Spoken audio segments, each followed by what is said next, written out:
You actually stated, I am not a celebrity. You said I am a trauma survivor. I get so many comments and messages constantly saying, you're just out there for fame. And so that couldn't be further from the truth. I was still sitting in prison when I was being talked about all over the internet. I had no control over that. So I was the last person to know that I was well known in the public eye. I went shoe shopping the day of my release. And there was a man that was outside the shoe store snapping photos of me and Gypsy, look at the camera. And I'm like, who is this person? Why does he know my name? Like, I got freaked out by it. And so I was like the last person to know about this pseudo celebrity title. And so I didn't put that on myself. Everybody else did. And then they want to throw hate at me because they're like, why are we glorifying this person? Well, you were the one that did it. Mm-hmm. Like, I wanted to make a point that I've never called myself a celebrity. I am a trauma survivor, and I'm unfortunately in the public eye because my story was so unique and caught the public's attention. But if I could have it my way, I wouldn't have ever gone through any of abuse to even be labeled that. So Gypsy sat down with Mona, and I just want to know, was that an interview or an improv class? Because the way Mona was trying not to react told me everything I needed to know. First of all, Mona's a Taurus, which means she was silently judging, with love, but also with receipts. Gypsy said with a straight face, I am not a celebrity. Mona blinked twice like her Wi-Fi froze. She didn't say a word, but her face said, girl, if you don't get off that couch with that lie.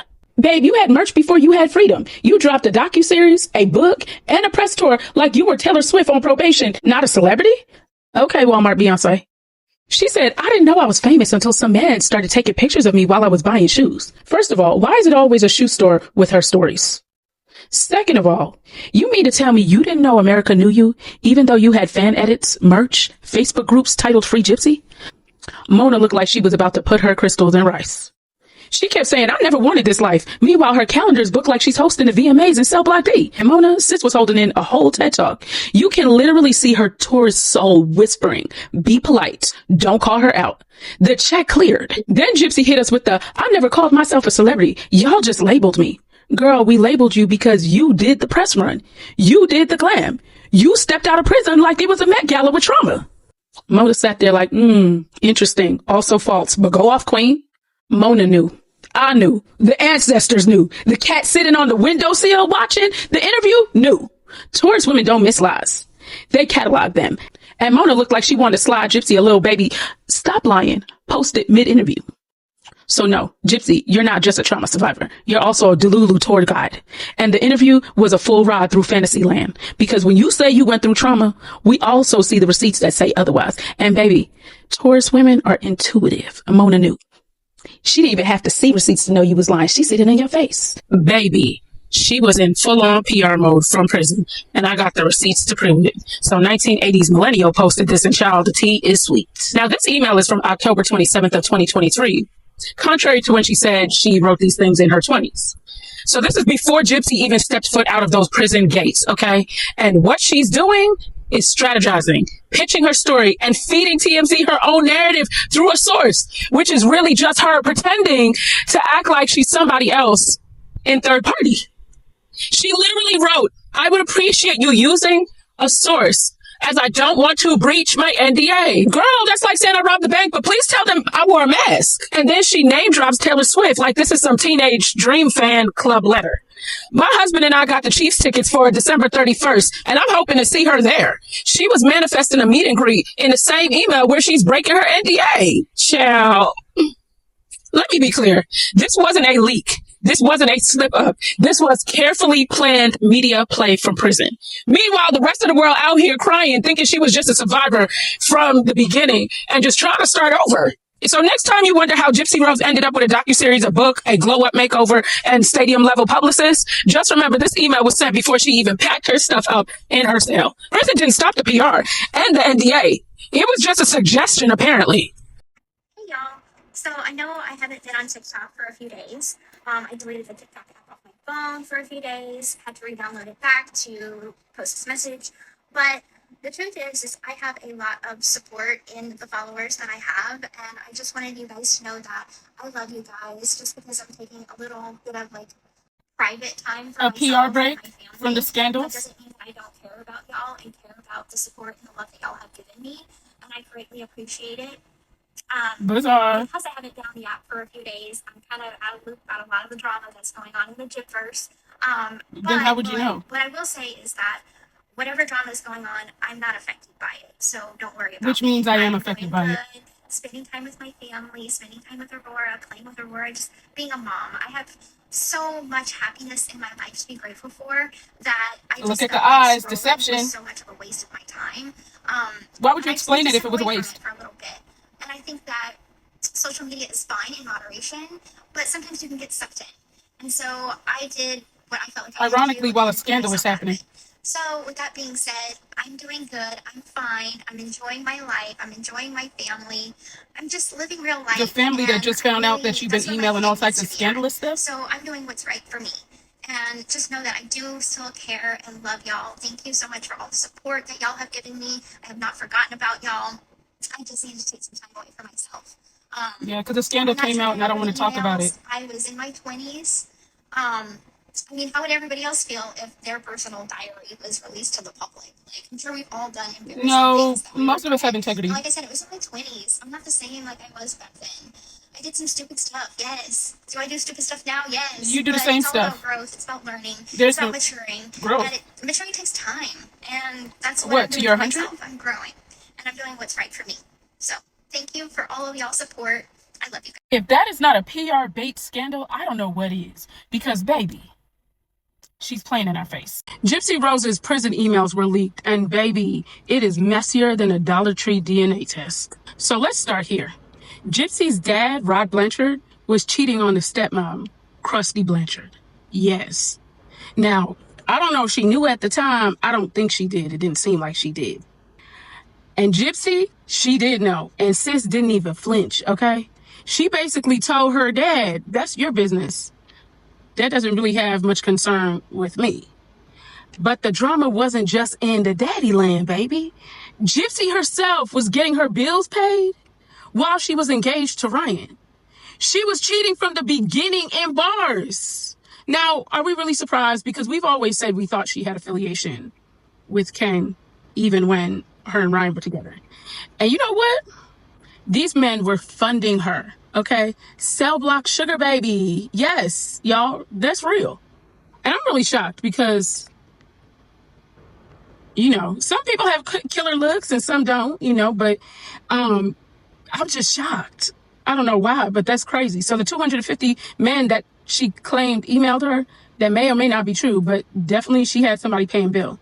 Then comes the wildest part. Her dad told her in one of those emails that he missed her mom. Yes, the same mother she unalived. Yes, and said she was beautiful and said he dreams about her. Meanwhile, he's calling his current wife kind of like, you know, not a small person and not someone that works hard, or just the opposite of those words, okay?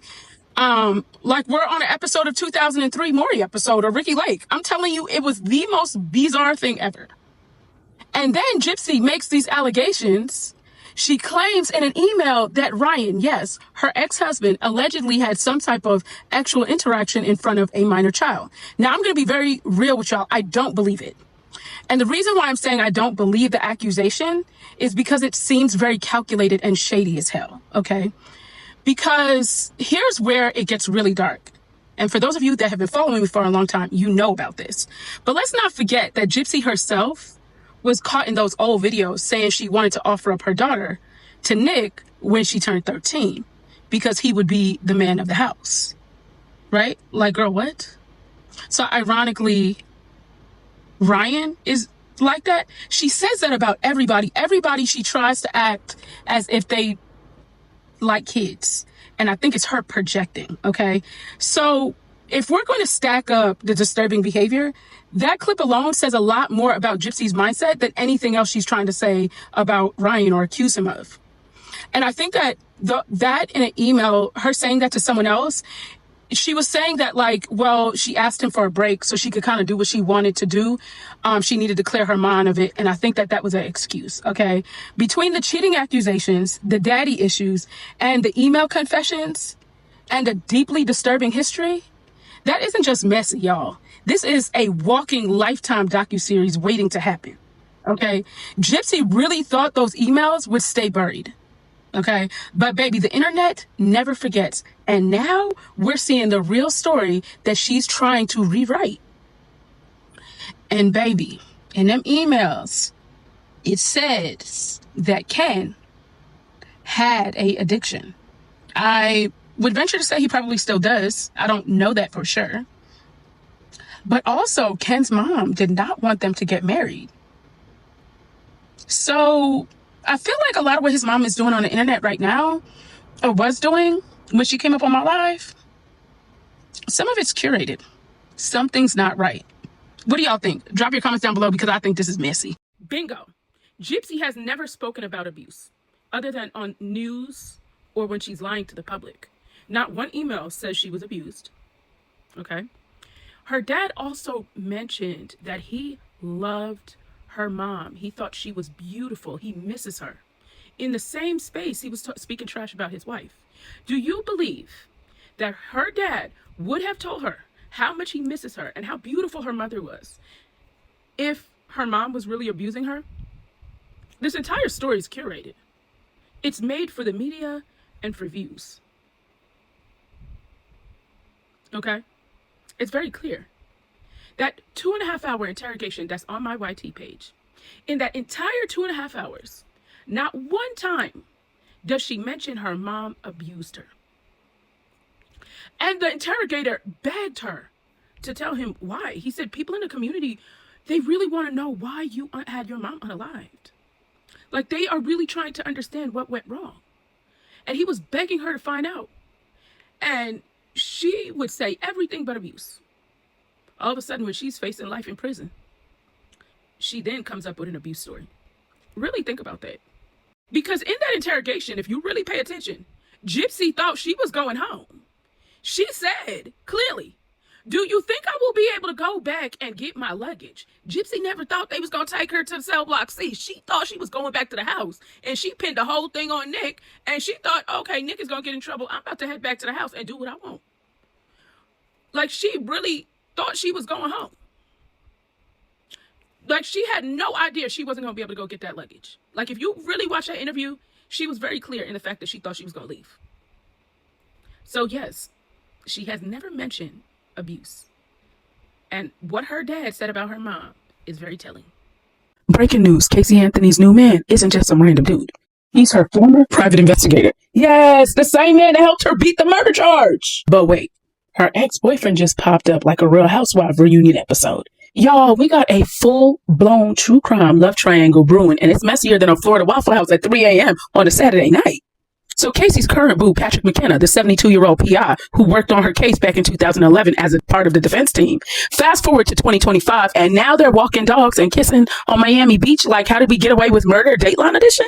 But then her ex, Tony Lorenzo, gets with TMZ like, oh, I'm happy for her. I hope she found peace. Peace? Sir, she's dating a man who used to snoop through her phone and dust for fingerprints. This man really said, God bless, like she didn't just drag him into one of the most infamous murder trials of the century. You're a better person than me, Tony, because I'd be on Instagram Live with screenshots and Sage. Well, let's recap. One man investigated her murder case. The other one was in the case, and somehow both are chilled about it? You mean to tell me Casey Anthony got two men publicly wishing her well? Somebody called the witchcraft hotline, because what in the spell is this? This ain't a love story, y'all. This is a true crime spinoff starring delusion, trauma bonding, and Florida humidity. And you know what? I'd watch season 1 Killer Dates and Courtroom Soulmates. So if you were wondering what happens when you mix murder charges, bad decisions, and emotional damage, apparently you get a boyfriend and a loyal ex. And maybe they a little bit scared to lose their lives. I don't know, y'all. But you know, stay seated, stay tuned, and stay ready because the tea pouring never stops. Y'all out here acting like Diddy walked. No, ma'am. Yes, he beat the RICO charge, but he was still found guilty on 2 federal felonies. And guess what? They can still hit him with a superseding indictment. So this ain't over. In fact, the whole X industry is shook, baby. Have y'all seen what the Punisher said? Now let's talk about facts. All right. Rico, not guilty. Ex-trafficking, not guilty. But the Mann Act charges, transporting women for prostitution, guilty. 2 counts. That's federal time. Okay. I know some of y'all are thinking that's not the case, but I don't think they're going to let him out that easy. And I think that's why they're holding him. Now, sentencing is locked in for October 3rd. The feds want up to 5 years. Diddy's team is begging for 2. And he's already served almost a year at this point in September, right? So by the time his sentencing, he would have served like 13 months. Now, Ray J said he wanted Diddy to be found not guilty on all charges. Sir, be for real. If loyalty was a liability, Ray J would owe back interest. Now, the TMZ headlines are, prosecutors are taking a huge loss. Now, Harvey Levy really said this is a loss for the prosecution. Honey, they still got 2 felonies and a sentencing date. And the man is officially branded a predator. That's not a loss. That's Act 1. Wait on Act 2. Because if you think this is it, it's not. And here's what y'all need to clock. They can still file a superseding indictment, meaning new charges, new witnesses, new co-defendants. And yes, another RICO is still on the table possibly, but it would have to be totally different from what's going on right now. They've done this before. They'll do it again. Diddy ain't safe. He's just been on pause, okay? Now, TMZ just reported that Diddy's trial has ex-workers, especially male ex-workers, pulling back from celebrity clients. The block is hot, is what the Punisher said, okay? The luxury client list drying up. And why? Because this case blew the lid off of what these men are being asked to do. Who's recording and who's watching? Child. We talking NDAs, freak-offs, cameras, escorts being trafficked across state lines and borders. And now that Diddy's name is forever tied to a federal conviction, these ex-workers are so scared. They might be done. So don't let Ray J's wig or Harvey's TMZ spin fool you, okay? Diddy is a convicted felon facing prison, and the feds still got ammo. This wasn't closure. This was just a warning shot. The luxury X game? Yeah, disrupted. The industry? Paranoid. And baby, we're still in the middle of a movie. And remember, he got a couple of months to sit in the feds until sentencing. I'm telling you, I just wouldn't be surprised if I see something. Okay, let's just look out. Stay tuned, stay seated, and stay ready, because if the superseding indictment hits and escorts receipts drop, baby, when the credits are ready to roll, I will be here to tell it. Oh, and before I go, let's not forget about those guns found during the raids. They were unregistered. The serial numbers were scratched off. Silencers. That's not self-defense. That's federal time. So if the feds want to spin the block with new charges, they've got options because they found it in his house.